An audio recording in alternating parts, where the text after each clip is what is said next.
I'm Pedro da Costa. This is Peterson Perspectives. We're here to talk about the Italian referendum coming up this Sunday, and I'm joined by Jacob Kirkegaard, a senior fellow here at the Institute and our resident European political economy expert.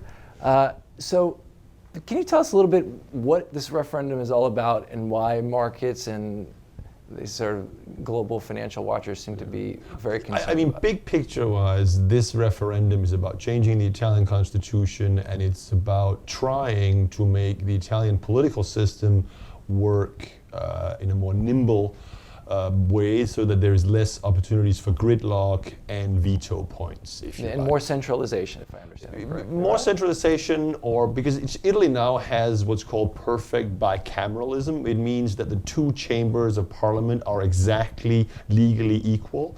So it means that they have to vote on exactly the same bills.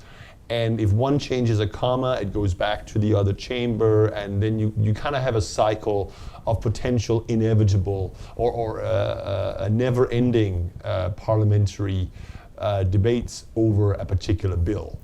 So it's basically what you're trying to do here is you're trying to reduce the political weight of one chamber, namely the Senate, by no longer making it directly elected and making it appointed and reducing its influence to only regional affairs and things like that. So you want to centralize in one chamber, and then you have another related issue, which is not the constitutional change, but which is on the referendum, but the change in the election law for the lower chamber of parliament, which is not the same, but it's politically linked. And that change right now has a provision that says that if a party gets more than 40% of the vote, they get a majority. So it's basically trying to create more majoritarian and stable governments that can actually do something. So why is number one, why is a measure that seems fairly technical such a political hot potato or flashpoint? And two, if it seems like a fairly reasonable change, why is it controversial? Well, the first question is quite simple. It's because the sitting Prime Minister Matteo Renzi made a huge strategic blunder. He basically said that if this doesn't pass, I will resign. So this is a very Brexit-like situation, right, with David Cameron, right? It's almost a mirror image. I mean, he, for whatever reason, decided to make this all about him, and voters responded. So part of the reason why this fairly innocuous technical change, I mean, it's a pretty big change, but I mean, but is now raising a lot of public opposition is that the problem being that, you know, like with most referendums, people no longer vote about what's actually the question, what's on the ballot. They vote about what they think the question is. And right now, for a lot of Italians, this question is, do we like the government of Matteo Renzi, yes or no? And quite a lot of people are now saying no. And so, and what about Italy in the broader context? I talked about Brexit, but there's this general fear that after Brexit, Donald Trump was elected here in the US, and there's a fear that there's a nationalist or populist wave, or whatever you want to call it, and that Italy may be the next domino to fall, and that France, with elections early next year, may be next. Is this part of that concern? Not directly, because this is not sort of, the establishment versus populists or sort of fringe parties. There is actually a lot of establishment opposition to this law. Some people believe that it gives too much power to potentially the prime minister. Some people don't like the fact that you appoint the Senate by regional governments because they claim that regional governments in Italy are corrupt. And so it's not either or, but there is clearly a risk that if it's a no, the prime minister resigns, the government steps down as a result, which is not a given, but maybe. You have early elections, and then the Italian version of a populist party, which is the so-called five-star movement, might win such an election. So there is a sort of a domino potential effect that somewhere down the line in the near future, yes, Italy could have a populist government, but it's not directly related.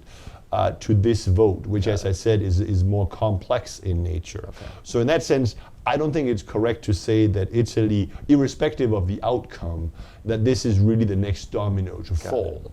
But there is this added element that right now you have a banking crisis in Italy. Right, and this is my next question. So, what, how how does the banking system fit into this? Because Italy's been in a banking morass for a long time. It's just kind of slow-burning crisis. There's never a full-on meltdown, and bond yields are fairly low still, and they can borrow. But the banks are in trouble, and they're known to be in trouble. So, how does the political situation affect that?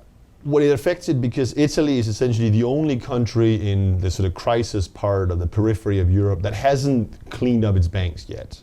And they haven't done that because Italy has a particular political problem with banking cleanups, which is that in Italy, for a number of years, the Italian authorities, the central banks, basically allowed banks to sell retail depositors bonds. So that banks were basically telling retail depositors, you know what, let's swap your insured deposits for this higher yielding bank bond. Don't worry, it's perfectly safe. Except that, of course, it's no longer safe because right now you have a new set of rules. And normally these bank bonds are traded more by quote-unquote sophisticated investors or big banks and not by mom and pop. Exactly. I mean, this was essentially fraud. And it was a fraud that was for many, many years basically permitted by the Italian government and the Italian central bank, partly in order, ironically, to allow Italian banks to raise money so that they could take over each other and prevent foreign takeover of Italian banks.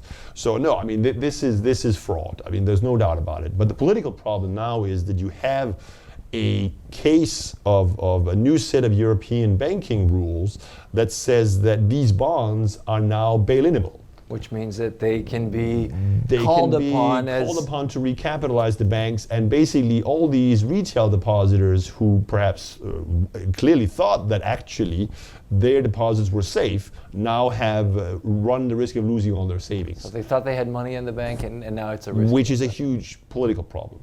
So this is why the Italian government have resisted basically dealing with this issue.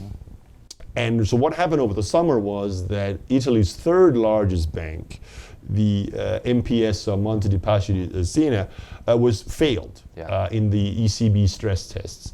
And then the Italian government, because they didn't want to resolve it, came up with this convoluted scheme that allowed for some loans to be sold off, but fundamentally this bank needs to raise €5 billion in new capital by the end of the year.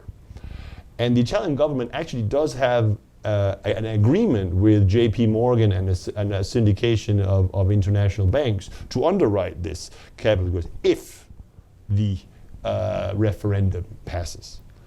So if the referendum passes, this bank is saved, or at least lives to be restructured and potentially in the long run be made viable. But if the referendum fails, it's highly unlikely, in my opinion, that there will be €5 billion of investors' money willing to go into this bank. Got it. So then you need more state funding, and that's the core of the crisis. That's the core of the crisis, because in order to get to state funding, you still, under European law, have to do bail-ins. Got it. You got to do bail-ins first, and then maybe you can do state funding. So you get the political problem if the referendum fails.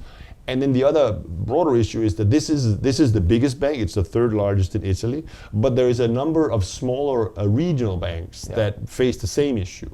And the fear is that there is going to be sort of I think this is probably not very credible, but it's a risk, that there's going to be a generalized deposit run on a lot of Italian banks. I doubt that will happen, but the risk is that depositors one way suddenly wake up and think, oh, wait a minute, they just got bailed in, my deposits aren't safe, we're taking them home, stuffing in the mattress. If that happens, well then, you could have a more systemic crisis. It's a small risk, but it's very directly, unlike the political populism argument, it's very directly related to the outcome of this referendum. Yeah.